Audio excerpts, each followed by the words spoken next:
প্রবল শিলাবৃষ্টিতে তছনছ দক্ষিণ ধলাই, ক্ষতিগ্রস্ত শত শত পরিবার। মৃত্যু গবাদি পশু, আহত বেশ কয়েকজন। মঙ্গলবার রাতে প্রবল শিলাবৃষ্টিতে সম্পূর্ণ তছনছ করে দিয়েছে দক্ষিণ ধলাই এলাকার বেশ কয়েকটি গ্রাম। রাত ৩টে নাগাদ শুরু হয় প্রবল ঝড় ও শিলাবৃষ্টি। একটি বরফ শিলার ওজন প্রায় 400 থেকে 500 গ্রাম। 10 থেকে 15 মিনিট ছিল ঝড় ও শিলাবৃষ্টির স্থায়িত্ব। এতে সম্পূর্ণ তছনছ হয়ে যায় দক্ষিণ ধলাইয়ের চাঁদিঘাট গাঁও পঞ্চায়েতে ফ্রেঞ্চনগর, চাঁদিঘাট, লাইলাপুর, শেওড়ার তল গাঁও পঞ্চায়েতে খুলিছড়া, আরাধনপুর, জামালপুর গাঁও পঞ্চায়েতে জামালপুর, খুলিছড়া, ভবানীপুর, রাজনগর গাঁও পঞ্চায়েতের বিদ্যারতনপুর সহ অন্যান্য বেশ কয়েকটি গ্রাম। শিলাবৃষ্টিতে গ্রামগুলোর প্রতিটি ঘরে টিনে ছাউনি সম্পূর্ণ ঝাঁঝরা হয়ে গেছে। শিলাবৃষ্টিতে চালের টিন ঝাঁঝরা হয়ে যাওয়ায় পরিদেহ বস্ত্র সহ ঘরে যাবতীয় আসবাবপত্র মজুদ, খাদ্য সামগ্রী সবকিছু বৃষ্টির জলে ভিজে যায়। বাড়ির উঠোনে, সড়কের পাশে, ঘরে ভিতর দাঁড় করিয়ে রাখা সেই সমস্ত বাহনের সবগুলো কাজ ভেঙে গিয়েছে। প্রাকৃতিক দুর্যোগে অনেকের মাথা গোজানো ঠাইটুকু আর নেই।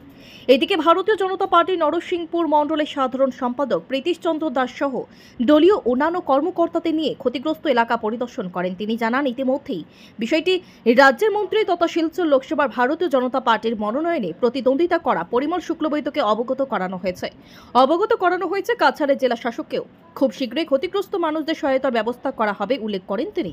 বিধ্বংসী শিলাবৃষ্টিতে সংশ্লিষ্ট এলাকাতে যে ক্ষতি হয়েছে, এতে অনুমান করা হচ্ছে সবে মিলিয়ে ক্ষতি পরিমাণ কয়েক কোটি টাকা হবে। Bureau report, daily Barak.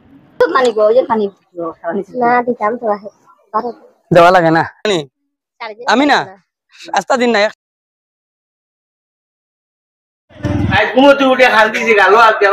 অবস্থা আমরা একেবারে নাই।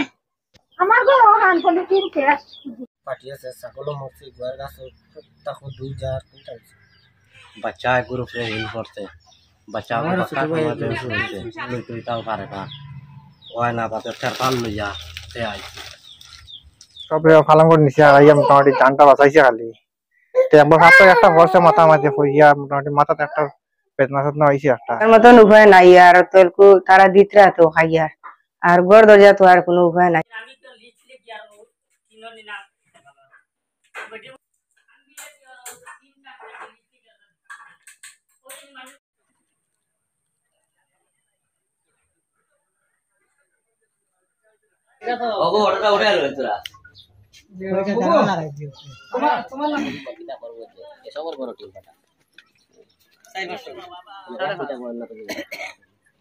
নিরানব্বই